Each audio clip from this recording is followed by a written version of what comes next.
Assalamualaikum warahmatullahi wabarakatuh. Selamat pagi teman-teman semuanya. Bagaimana kabar kalian hari ini? Kaifa halukum? Alhamdulillah baik ya. Dan saya doakan semoga kabar kalian selalu baik dan semoga kita semua mendapat berkah dari Allah Subhanahu wa taala, agar ilmu yang kita cari semoga bisa menjadi bermanfaat bagi dunia dan akhirat kita. Sebelum pelajaran dimulai, adakah hari ini yang tidak masuk? Kalau ada, mungkin karena sakit, kita doakan semoga lekas sembuh, semoga bisa mengikuti KBM online bersama kita kembali. Syafa'ullah, syafa'ullah. Kemudian bagi teman-teman semuanya yang hari ini mungkin ada udzur syar'i izin, semoga diberi kelancaran agar urusannya dipermudah dan bisa kembali belajar bersama-sama. Baik teman-teman semuanya, seperti biasa, saya selalu mengingatkan, jagalah kebersihan yang seperti Rasulullah sampaikan kepada kita semua. Rasulullah berfirman, at-tuhuru satrul iman, yang artinya kebersihan sebagian dari iman. Maka teman-teman perhatikan sekeliling tempat kalian berada, adakah yang masih kotor atau kurang rapi, segera dirapikan, segera dibersihkan, karena dari kebersihan maka salah satu cara untuk menangkal penyebaran virus. Apalagi saat ini ada wabah pandemik ya, di mana virus corona sudah menyebar, maka jauh-jauh hari Rasulullah menyampaikan kepada kita semua untuk menjaga kebersihan lingkungan maupun diri kita ya. Baik teman-teman semuanya, hari ini seperti biasa sebelum kita mulai pembelajaran, izinkan saya Dimas untuk memberikan satu nasihat kecil. Boleh ya? Oke, baik teman-teman semuanya, Rasulullah bersabda, "Man kana yu'minu billahi wal yaumil akhir falyakul khairan aw liyasmut." Teman-teman semuanya yang Ustadz banggakan, di masa-masa sekarang ya, wabah pandemik sudah melanda dunia. Banyak orang-orang yang kurang bertanggung jawab memberikan statement-statement terkait tentang wabah ini. Bahkan membuat horor, membuat paranoid seseorang, ketakutan, tidak berani keluar, kemudian tidak berani beraktivitas, tidak berani ngapa-ngapain ya. Nah, ini juga kita hindarkan. Kalau kita tidak bisa berkata yang baik, kita tidak tahu informasi, maka sebaiknya diam, ya, sebaiknya diam. Karena Rasulullah menyampaikan kepada kita, jika kita beriman kepada Allah dan hari kiamat, maka berkatalah yang baik, atau jika tidak bisa, maka diam. Itu lebih baik daripada ketika kita tidak tahu informasi ataupun tidak mempunyai ilmu akan hal tersebut, kemudian kita menyampaikan ke khalayak ramai, maka terjadi gempar, kemudian terjadi ketakutan, seperti halnya ada di satu wilayah ya yang menolak jenazah pasien yang terkena corona, tidak mau menerima padahal sudah disampaikan dari pihak rumah sakit, sudah dibungkus dengan rapi, sudah tidak mungkin ada virus yang keluar, ataupun memang virus tersebut sudah mati di dalam, karena memang virus tersebut akan bisa berkembang ketika ada inangnya, maka harus dibungkus sedemikian rupa, kemudian dalam jangka waktu berapa, mungkin satu hari atau beberapa jam, virus tersebut akan mati. Belum lagi disemprot. Saya Dimas sendiri pernah melihat cara pembungkusannya melalui internet itu berlapis-lapis ya, berlapis-lapis hingga itu bukan hanya berlapis-lapis, juga disemprot juga disinfektan di dalam, di luar, kemudian di box juga. Nah, bahkan ketika itu yang meninggal adalah perawat, pahlawan ya. Di momen seperti ini masih ada yang tidak mau menerima jenazahnya ya. Padahal beliau luar biasa membantu, tidak kenal lelah, tidak kenal waktu ya. Namun ya seperti itu. Jadi intinya kesimpulan yang ingin Ustadz sampaikan adalah janganlah membuat paranoid seseorang dengan kata-kata kalian. Janganlah menyampaikan hal-hal yang itu di luar kemampuan kalian. Karena sesuatu yang kalian sampaikan bisa jadi kalian anggap remeh, namun di luar sana orang menangkapnya lain dan berakibat fatal. Baik teman-teman, mungkin itu yang bisa Ustaz sampaikan. Semoga yang sedikit ini bisa bermanfaat. Baik, selanjutnya kita akan langsung saja masuk ke pembelajaran. Kita akan mulai ya. Atau hari ini kita nggak usah belajar? Pasti kalian antusias banget ingin belajar ya. Karena Rasulullah juga menyampaikan kepada kita, thalabul ilmi faridatun ala kulli muslim, bahwa menuntut ilmu hukumnya adalah wajib bagi setiap muslim. Oke, kali ini kita akan belajar teman-teman, kita akan belajar prakarya ya. Hari ini kita belajar prakarya di pertemuan yang kedua. Kalau pertemuan yang pertama kita sedikit flashback ya teman-teman ya. Pertemuan yang pertama kita membahas tentang proyek pemetaan materi. Ya, berarti kali ini kita sudah masuk ke proyek identifikasi dan desain. Nah, sebelumnya kita akan bahas sedikit teman-teman ya, bahwasanya proyek pemetaan materi yang akan kita pelajari di pertemuan yang lalu, kesimpulannya adalah kita membuat kerajinan dari bahan kertas ya, kertas yang tidak terpakai, seperti kertas kalender tahun lalu, kertas koran yang setiap hari berganti. Maka dari itu, teman-teman semuanya yang Ustadz banggakan, hari ini kita akan melakukan identifikasi. Kalau kita sudah tahu materinya, maka kita harus mengidentifikasi dulu alat, kemudian bahan, dan langkah-langkah pembuatan. Ya, baik teman-teman semuanya, kita langsung saja untuk masuk ke proyek identifikasi dan desain. Kenapa sih kita harus belajar proyek identifikasi dan desain? Tahu tidak? Seorang tukang bangunan katakan dia sudah tahu yang akan dibangun apa, materi yang akan kita bangun apa sih? Oh, ternyata lantai 2 teman-teman, bangunan lantai 2. Kemudian tukang tersebut tidak tahu ya, alat-alatnya itu fungsinya buat apa, pacul buat apa, kemudian mesin bor buat apa, palu buat apa, kemudian juga pacul buat apa. Tukang tersebut nggak tahu, nggak pernah melakukan identifikasi sebelumnya karena tukang baru.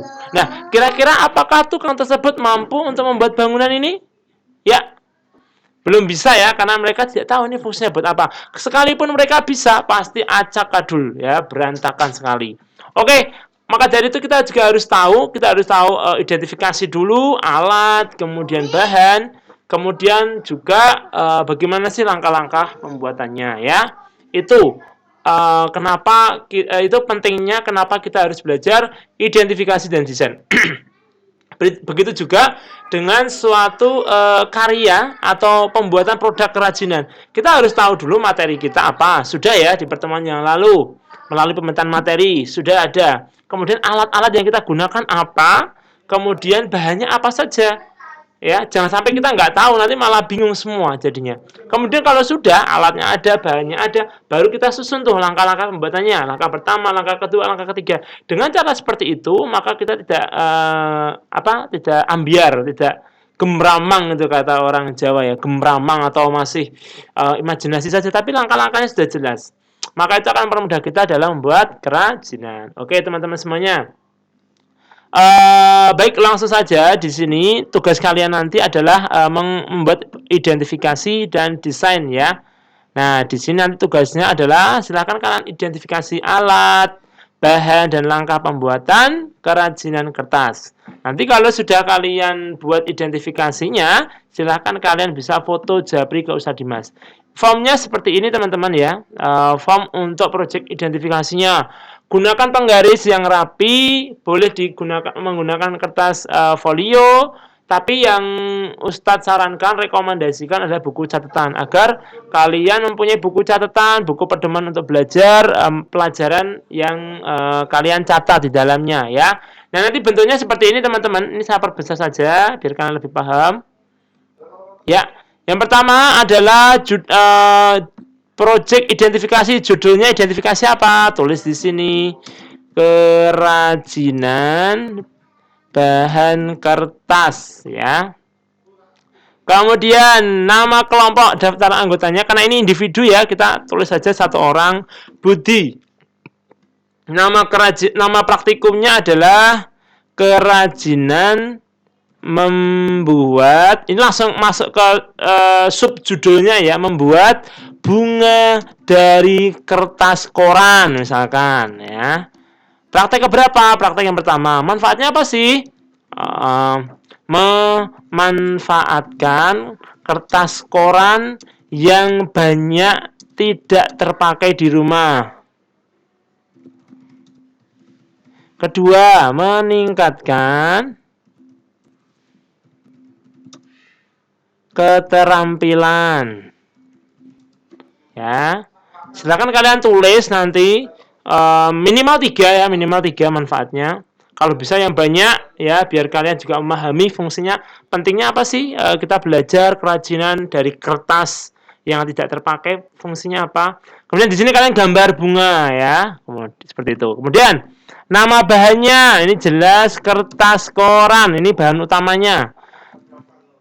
Bahan utama, warnanya apa? Buat saja seperti abu-abu ya. Gambar kertas korannya, penanggung jawab siapa yang bawa? Budi, karena emang satu orang ya. Kemudian lagi nama bahannya apa lagi? Bahan yang digunakan apa lagi sih? Misalkan kalian butuh kardus ya. Kertas kardus. Fungsinya buat apa? Nah, mungkin sebagai vas bunganya. Untuk sebagai atau bahan tambahan. Bahan tambahan dalam kurung membuat vas bunga. Kalau yang pertama tadi bahan utama untuk membuat bunga ya, bunga. Kemudian ada lagi namanya apa? Mungkin sedotan ya, mungkin ya sedotan. Untuk apa? Untuk membuat tangkainya. Warnanya apa? Sesuaikan ya. Nanti kalian lanjutkan sendiri ya. Yang penting yang pertama tadi nama praktikum keberapa, manfaat praktikum, gambar. Kemudian identifikasi bahan. Identifikasi bahan apa saja? Nama bahan, fungsi, warna, gambar, dan penanggung jawabnya siapa. Kemudian lagi teman-teman ya, masuk ke identifikasi alat. Nah, ini alatnya apa saja sih? Yang pertama adalah gunting, jelas. Fungsinya untuk apa? Memotong kertasnya. Kemudian warnanya apa? Kalau misalkan punya gunting oranye, itu saja oranye, gambar guntingnya, penanggung jawabnya siapa? Budi. Kemudian ada lagi lem ya. Lem termasuk alat ya, lem kertas untuk menempelkan kertas koran ya. Kemudian selanjutnya. Nah, yang terakhir adalah langkah-langkah pembuatan. Silakan nanti dari proyek identifikasi ini kalian lihat di internet ataupun di YouTube langkah-langkah pembuatannya dari langkah pertama hingga selesai ya. Langkah pertama yang jelas, langkah pertama apa? Siapkan dulu terlebih dahulu bahan dan alatnya. Kalian imajinasikan, saya kumpulkan dulu ya ini alat-alat bahannya. Kemudian yang kedua, sesuai di internet aja. Kedua, potong kertas koran ya, membentuk segitiga. Gitu seterusnya hingga sampai langkah yang terakhir ya. Seperti itu. Baik, kalau kalian sudah paham, silakan nanti kalian catat foto ke Japri Kosta Dimas. Sekarang kita akan lihat contoh-contoh dari pembuatan kerajinan dari kertas ya teman-teman ya. Kita akan lihat kerajinan dari kertas. Terus saja kerajinan dari bahan kertas. Nah, ini ada beberapa. Ini ada keranjang serbaguna, ada bunga mawar, ya. Kemudian ini juga ada membuat apa ini? Keranjang dari kertas juga. Ini banyak banget. Tinggal kalian pilih salah satu, ya. Seperti itu kita akan membuat vas bunga aja dari kertas koran, misalkan. Saat mah mengganggu, cepat minum Milanta. Bekerja cepat, redakan perih dan mual karena mah. Milanta, cepat sikat. Baik, nah ini kita akan langsung percepat saja. Kita masuk ke pembuatannya aja. Nih langkah pertamanya tulis tuh di buku catatan. Dengan memotong koran. Memotong koran dulu. Saya akan percepat. 20 piece. Kemudian kalian linting-linting ya kertas korannya tadi membentuk seperti ini. Saya lingkarin bulat. Nah, terus kemudian menjadi bulat dengan Gunakan kertas kardus untuk membuat alas dari vas bunga tersebut ya. Ini saya percepat, nanti kan bisa lihat sendiri di YouTube ya.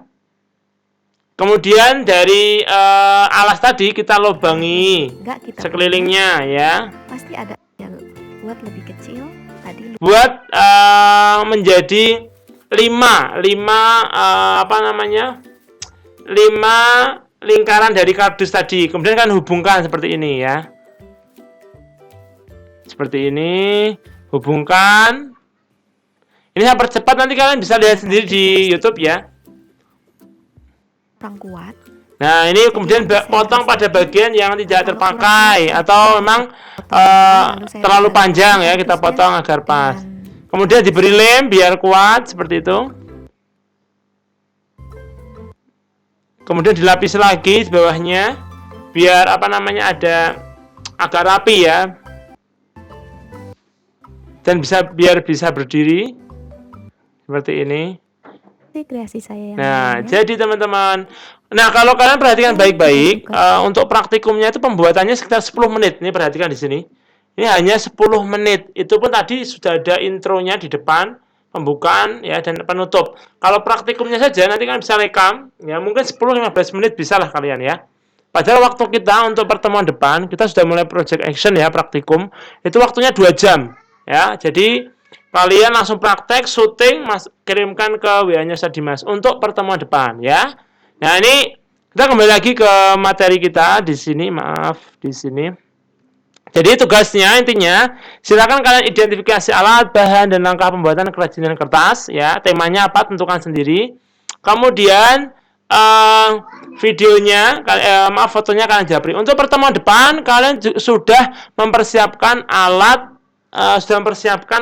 dan bahan medianya, kemudian video ya. Untuk pertemuan depan kali ini cukup identifikasi alat, bahan dan pembuatan.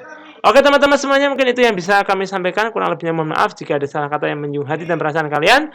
Ustaz mohon maaf sebesar-besarnya. Kita cukupkan dengan hamdalah dan doa kafaratul majelis. Alhamdulillahirabbil alamin. Subhanakallahumma wa bihamdika asyhadu an la ilaha illa anta astaghfiruka wa atubu ilaik. Billahi taufiq wal hidayah wa ridha wal inayah. Afu minkum. Assalamualaikum warahmatullahi wabarakatuh.